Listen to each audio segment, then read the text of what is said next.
começar. Eu sou a Joema, estou fazendo parte do projeto Quarentena Literária, idealizado pelo Luiz Andreoli, através do Prosa Nova Produções Culturais. E hoje eu vou falar sobre a Marina Colasanti. A Marina Colasanti, eu escolhi ela porque eu tive uma situação no final do ano passado, que foi o seguinte: eu participo do coletivo Marianas e nós fomos fazer um sarau naquele projeto de leitor que foi no MUM. E foi muito legal o sarau, né? Fizemos um sarau com várias mulheres recitando seus poemas. Boa noite, Franciane, que bom que vocês estão aí. E depois do sarau, nós aguardamos um pouco e aí teve um bate-papo com a Elisa Lucinda e a Marina Colasanti. Então foi algo assim fantástico, né? Esse bate-papo e aí eu saí assim decidida a comprar livro das duas e decidida também a enfrentar a fila que fosse para comprar os livros, né? Aí aconteceu o seguinte: eu fui comprar os livros e não tinha livro da Marina Colasanti. Cheguei no local que estava vendendo os livros da Elisa Lucinda. O último livro da Elisa Lucinda passou assim no meu rosto, voando, né? Aí foi assim uma quebra assim de felicidade assim muito grande, né? E eu saí meio brava ali daquela situação e junto com umas colegas, né, ali do coletivo Marianas, e a gente ficou num grupinho assim, no papo. E eis que a Elisa Lucinda e a Marina Colasanti pararam na nossa frente. Então foi muito interessante, não tinha como não falar com elas. Aí eu falei, olha, eu tentei, a gente faz parte, né, de um grupo de mulheres escritoras, eu fui para comprar o livro de vocês e não tinha mais. Aí a Elisa Lucinda falou assim, vem aqui comigo. Bom, nisso fui eu e algumas escritoras do coletivo Marianas. Isso, já que foi muito bom, né? E, enfim, não compramos os livros, mas rendeu sessão de fotos com as duas. E está perto delas, né? Então foi o meu momento de tietagem, né? Mas com elas vale a pena, né? E o que né, voltando à questão da Marina Colasanti, por que eu escolhi ela também, quando a gente, enquanto mulher, faz a opção por termos os nossos sims e os nossos nãos bem consolidados, optamos por também se realizar, por sermos protagonistas na nossa vida, a gente tem uma busca, né, enquanto mulher, enquanto essa busca pela feminilidade, pelo resgate da feminilidade, né? E quem ensina isso? As amigas, e todas passam pela mesma dificuldade, esse resgate da nossa feminilidade, né? Então, nem o histórico que existe, que não é a proposta aqui. Mas dessa busca desse resgate, na minha caixinha existe Clarice Lispector, Simone de Beauvoir, Angela Marie Muraro, Clarice Pincolestés e também a Marina Colasanti. Eu tenho esse livro aqui, da Marina Colasanti, que é o Daqui para Frente. Esse livro eu li, eu ainda era adolescente. Então foi um dos primeiros que eu comecei a ler, né, nessa busca. E são muito importantes para a gente, né? Então a Marina Colasanti está nessa caixinha especial dessa busca pessoal, né? Então eu vou falar um pouquinho da biografia. Ela tem uma história muito interessante. Olá, Luiz, tudo bem? Oi, bom que você está aí, legal. É bom ver pessoas da família, ver mãe, muito bom estar com vocês. Então, essa Marina Colasanti, ela tem uma vida muito rica, muito intensa. Então ela nasceu em 1937 e na cidade de Asmara, capital da Eritreia, e ela residiu posteriormente em Trípoli, na Líbia, e depois ela se mudou para a Itália em 1948, em plena Segunda Guerra Mundial. Então ela viveu toda aquela conjectura do fascismo, e isso é muito marcante nas obras dela. Até tem um texto muito interessante que depois eu vou ler, que ela faz um paralelo da época da Segunda Guerra com o coronavírus em relação à Itália. É muito interessante. E depois ela se mudou para o Rio de Janeiro, que está até hoje, né? Então ela é casada também com um escritor, que é o Afonso Romano de Santana, e ela tem duas filhas, a Fabiana e a Alessandra Colasanti. A formação dela, ela é uma artista plástica, e ela trabalhou no Jornal do Brasil também como jornalista, edição, apresentação de programas. Então ela teve uma vida bem diversa, né? O primeiro livro dela foi publicado em 1988 e ela tem mais de 50 títulos publicados no Brasil, no exterior, né? E ela transita por vários gêneros, né? Da poesia, contos, crônicas. Ela trabalha com o público infantil, com jovens, com adultos. Ela tem forte a questão do feminino, trabalha com arte, também escreve sobre arte, problemas sociais, sobre o amor, enfim, ela é bem diversa, né? Ela é uma das escritoras mais premiadas do Brasil. Então ela já teve o melhor livro do ano na Câmara Brasileira do Livro, já ganhou Jabuti, enfim, tem uma coleção de prêmios literários, né? Eu vou começar então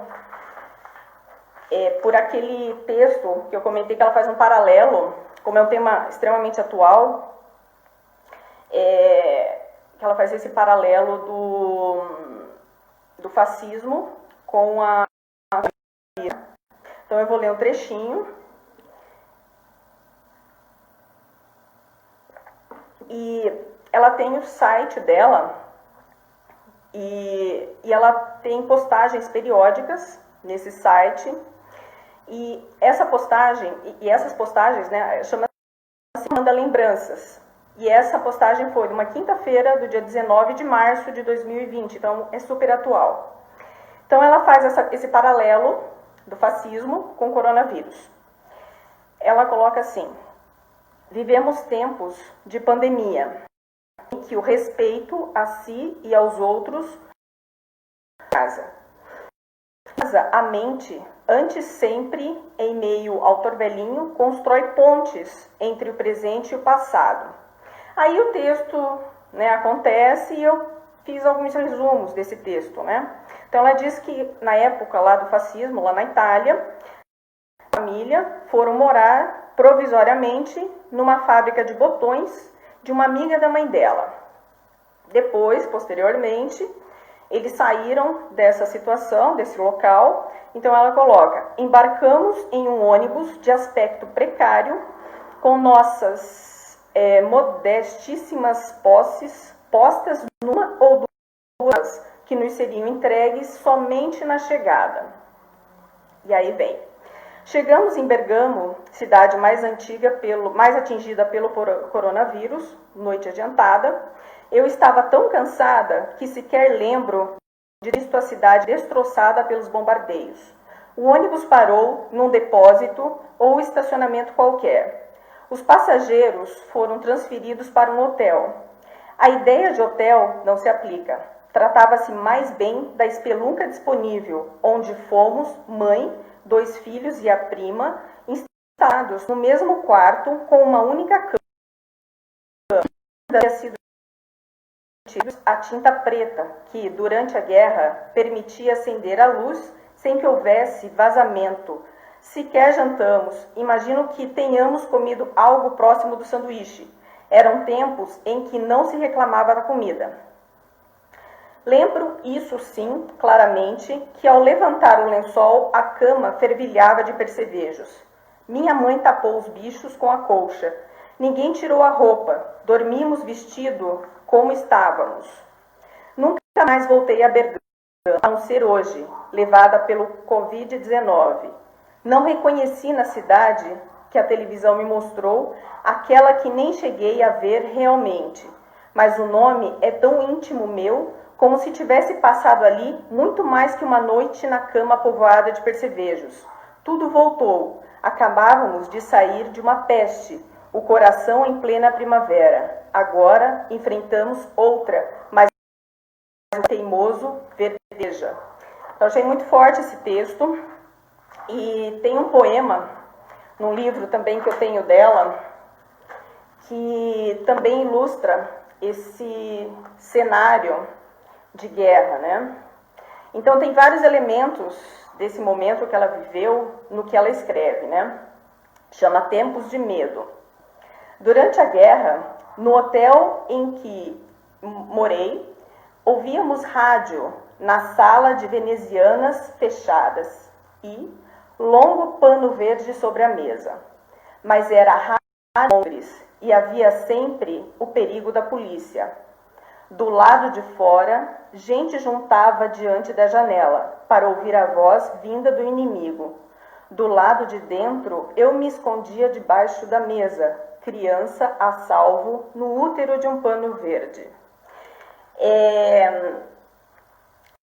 Até uma entrevista que eu li dela, quem entrevistava colocou o seguinte, né, que apesar de todo esse cenário pesado da guerra, ela conseguia ser leve, e ela responde que realmente ela retratava o cotidiano de quem morou numa guerra, e era o cotidiano. Então, ao mesmo tempo que o cenário é pesado, tem essa questão lúdica da criança, né? Então fica interessante a literatura dela. Ela tem essa pegada forte também com a questão do feminino. Ela, nessa mesma postagens que ela faz periódica,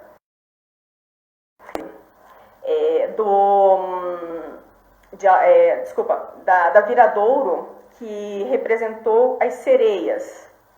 Então, ela faz toda uma abordagem de Homero, né, que retrata das sereias, né? Então ele diz assim, ó: Homero fez Ulisses pedir a seus argonautas para amarrar mastros a fim de ouvir o canto sem ser levado por eles. Enfim, diz que toda uma mitologia relacionada à sereia retrata a sereia como algo pesado, né, algo perigoso, né, que seduz os homens com o canto. E depois, com o tempo, isso daí vai evoluindo e a sereia começa a se tornar boazinha com o conto Ondina, do barão alemão de Friedrich de la Montfouquet, que daí vira base para o Andersen criar a Pequena Sereia do Walt Disney. E aí ela faz uma analogia com com a proposta do Viradouro, e ela diz o seguinte, que mais tarde Disney transformaria a sereia de Andersen em cauda açucarada, operando a metamorfose das arpias, devoradoras e manipuladoras em gentis seres amorosos. Agora, a pequena sereia está como um bombom nas mochilas e camisetas cor-de-rosa de meninas do mundo inteiro. Mas daí, a virar símbolo de mulheres aguerridas e donas do seu destino, vai uma distância imensa.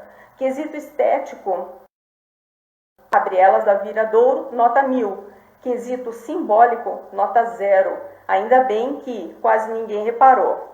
Ou seja, ela também aqui, ela puxa que as mulheres sempre têm que ser as princesas, né?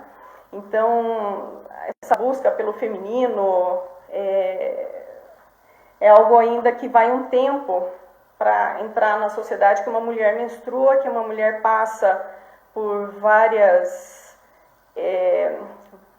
como fala? Vários perfis de lua, né?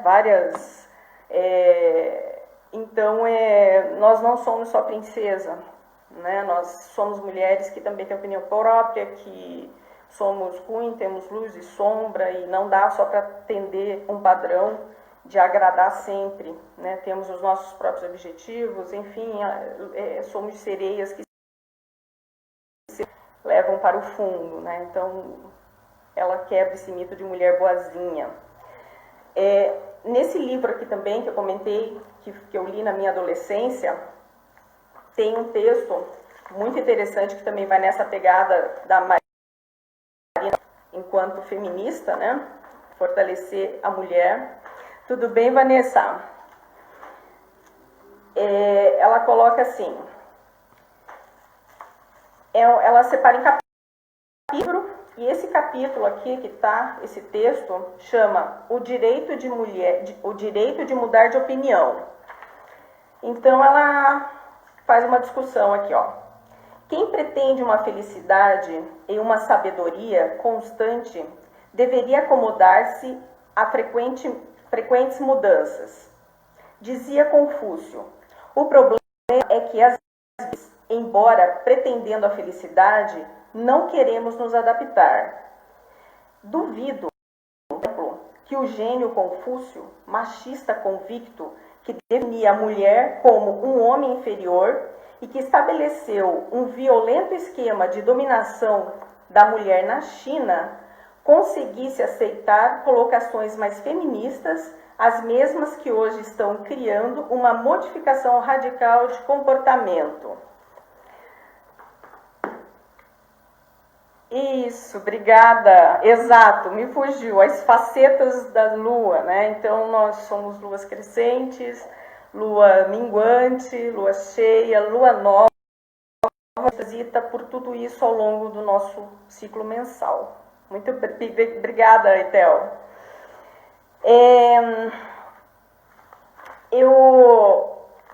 Eu comentei na minha live do Shakespeare que eu até escolhi o Shakespeare por isso, que eu fiquei um tempo sem ler literatura e depois que eu tive, né, que as coisas começaram a acalmar, eu voltei a ler e eu fui buscar Shakespeare, como eu coloquei um alimento, para melhorar um pouco a parte técnica. E eu percebi, através de Shakespeare, que eu podia ler tal. Então, isso seria óbvio para mim na leitura do Shakespeare, na leitura do Guimarães Rosa, no Manuel de Barros, que o Luiz apresentou. O Guimarães Rosa foi o Álvaro, né? Mas eu nunca imaginei que eu fosse conseguir ler um poema da Marina Colasanti como engenheira florestal, e eu tive esse presente. Eu vou ler o poema e depois eu vou discutir. Está nesse livro, Poesia em Quatro Tempos. É um livro muito bonito. As ilustrações também são belíssimas. Então chama Jardinagem abaixo do Equador. Deve-se erro meu. Jardim, lá onde a natureza só pretende céu. Gramados, convenhamos, são coisa de europeu, com galgos, gamos e um castelo ao fundo. Erva parada em séculos turnos e sapatinhos de damas, séculos e sangue nas raízes. Aqui, a batalha que travo é muito outra. Luta contra as daninhas, contra as pragas, sempre mais fortes que a grama ou flores. Arranco e arranco, despedaçando em vão as pobres unhas, onças, tamanduás, serpentes e gambás, riem de mim, no escuro não distante. E me pergunto se não sou eu a praga, nossa insistência cega em estipar quem aqui nasce e vive direito. Então, isso aqui é engenheira florestal, como já falei, e eu trabalho com recuperação de área degradada. Então, eu fiz um trabalho, eu vou fazer uma adaptação aqui, eu vou explicar para vocês que eu queria ter feito cópia das imagens, só que eu não consegui fazer cópia dessas imagens, minha impressora não ficou legal, eu fui fazer fora, só que em função da quarentena, estava fechado. Então, eu vou tentar passar as fotografias que eu fiz da tela do meu computador. Então, ela falou que a briga é com esses matos que estão na grama. Então, eu fiz um projeto de recuperação degradada e eu tive que justamente inverter essa grama, tirar essa grama, né? Devolver a grama. Então, eu vou mostrar para vocês o que aconteceu num período de 2 anos. Eu vou mostrar a situação antes de eu fazer a implantação. Aí vocês dão uma confirmadinha se vocês vão conseguir ver, tá? Então, estão conseguindo ver que são árvores e embaixo tem um gramado, tá ok? Dá para ver bem? Por favor, confirmem para mim.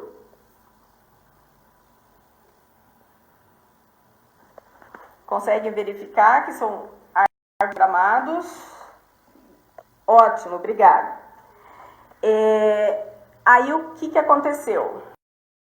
Grama e plantei algumas mudas.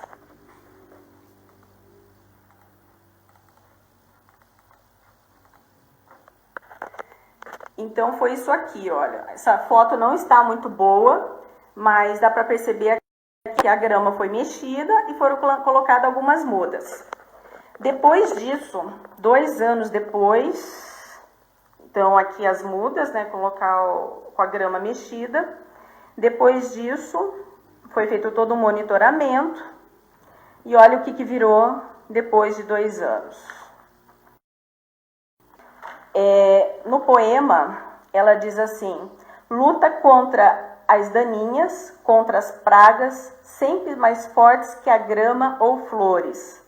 E depois ela termina: e me pergunto se não sou eu a praga, nessa insistência cega em dar quem aqui nasce e vive de direito. Eu apenas tirei a grama. Olha o que virou. Olha só. 2 anos.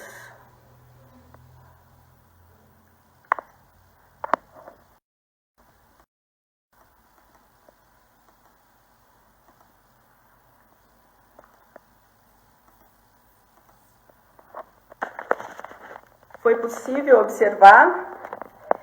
Então, para mim, esse poema foi muito forte, porque esse projeto me deu um resultado muito legal, profissional. E, além de tudo, no final, apareceu um ninho de abelha nativa. E isso foi um brinde, né? Foi muito interessante. E ali, ela coloca uma outra questão que eu vou discutir com outro poema. Ela se questiona se ela não é a invasora, né? Perdi o poema aqui. Aqui, ó. E ela coloca ali: e me pergunto se não sou eu a praga. Então eu vou ler um outro poema. 5 casuarinas. Boa noite, Kátia. Obrigada por estar aí. 5 casuarinas à beira da estrada. 5 troncos, 5 copas, 5 fundas raízes e uma única sombra entrecortada. 5 casuarinas à beira da estrada. 5 casuarinas não são um bosque, mas quando o vento canta entre as agulhas, já forma um coral. 5 casuarinas à beira da estrada. 5 ramas, 5 fadas, sobre o abismo, debruçadas, 5 damas condenadas a não sair do lugar.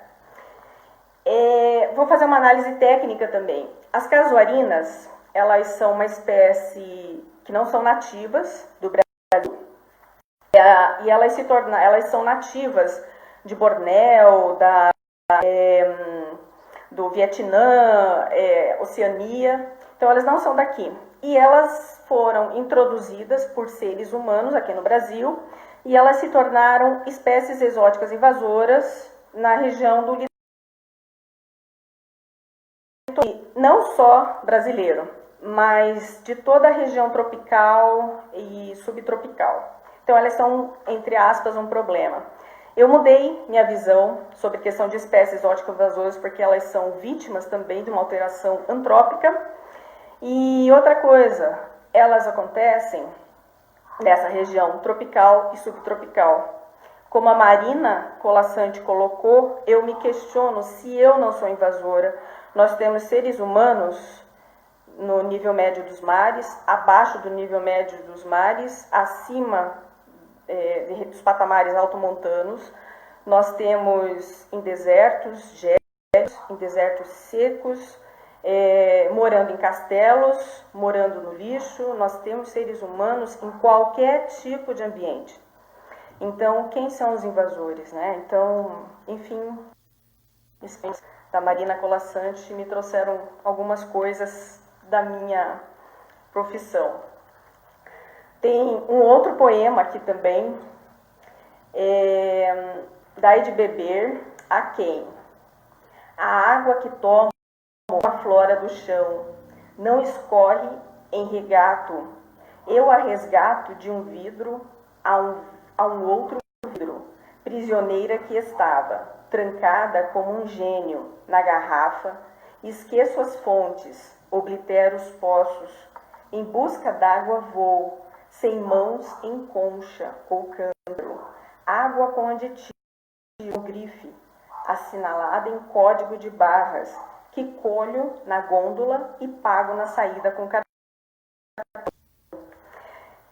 Aqui também mostra toda uma apropriação também desses recursos, o respeito que temos, né, o distanciamento que temos, e tudo em benefício nosso, né?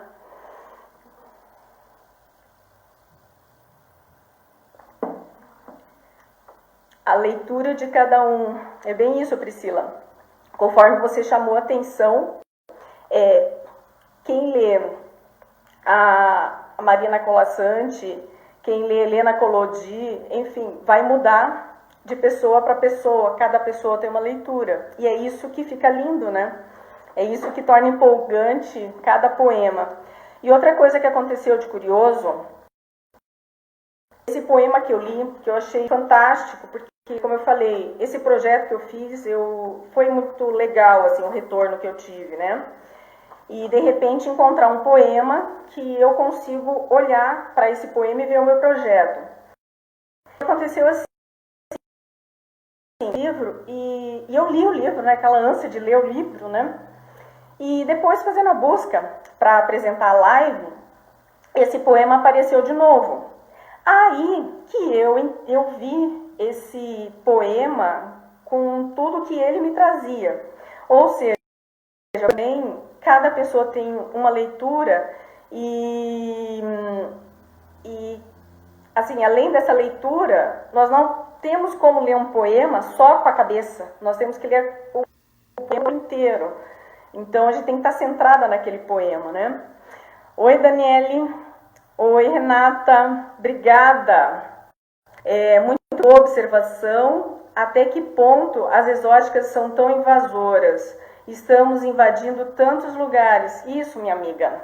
A Renata é colega minha, engenheira florestal, também tem essa percepção. É bem isso. Infelizmente, nós nos apropriamos de tudo. E tem uma observação interessante, como a Marina Colasanti tem essa pegada feminista muito forte. Existe uma questão bem interessante, um paralelo da questão do feminino, da apropriação do feminino com a apropriação da natureza. Então, diz que no Neolítico, né, o ser humano deixou de ser nômade. Então, ele começou a se estabelecer. Meu tempo, estou vendo aqui que ele já acabou, mas eu vou concluir. Deixou de ser nômade, então ele começou a se estabelecer.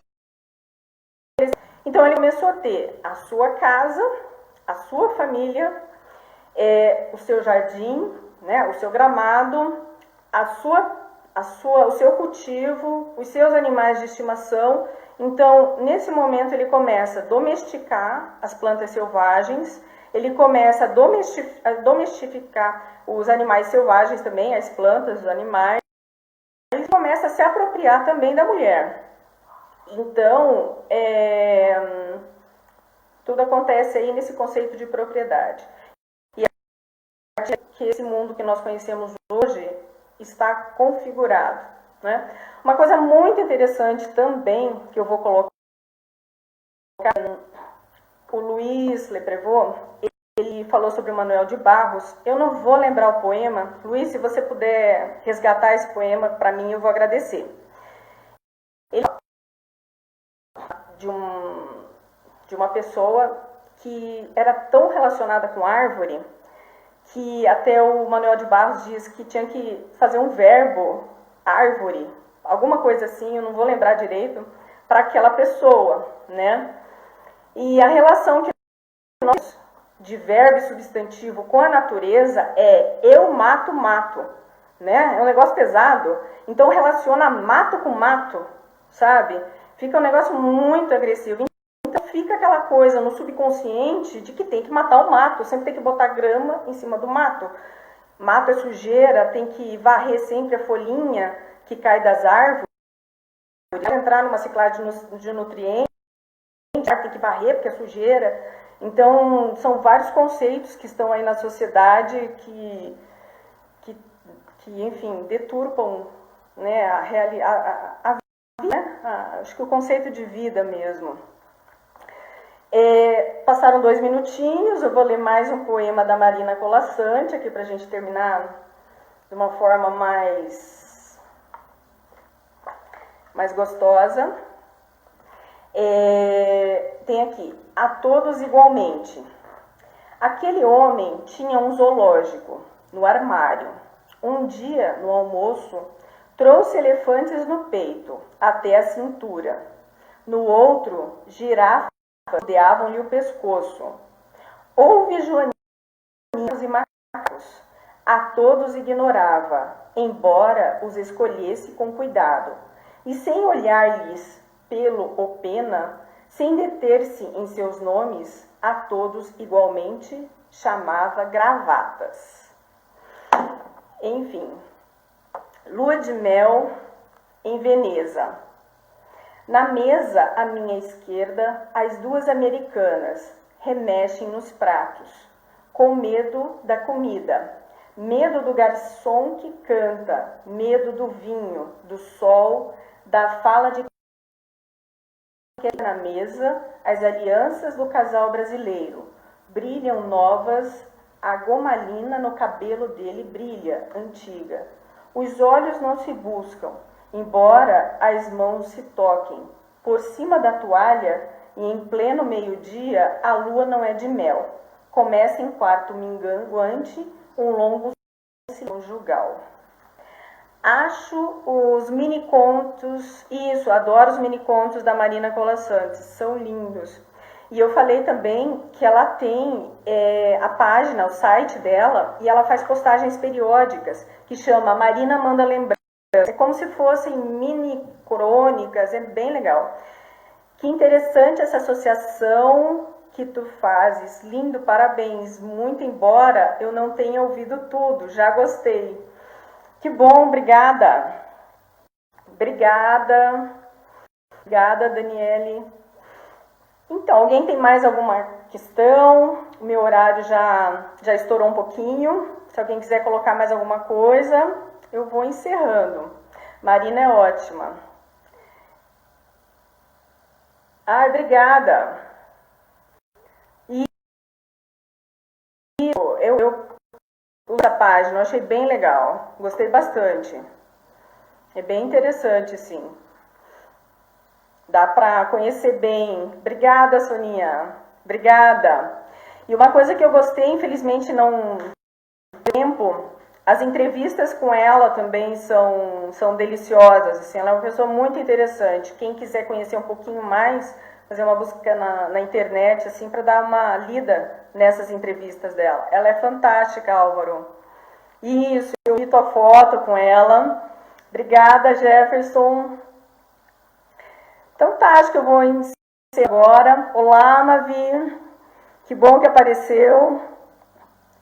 Então, grande abraço para vocês. Muito obrigada. Eu achei... Álvaro, eu vou aproveitar, vou falar mais uma questãozinha.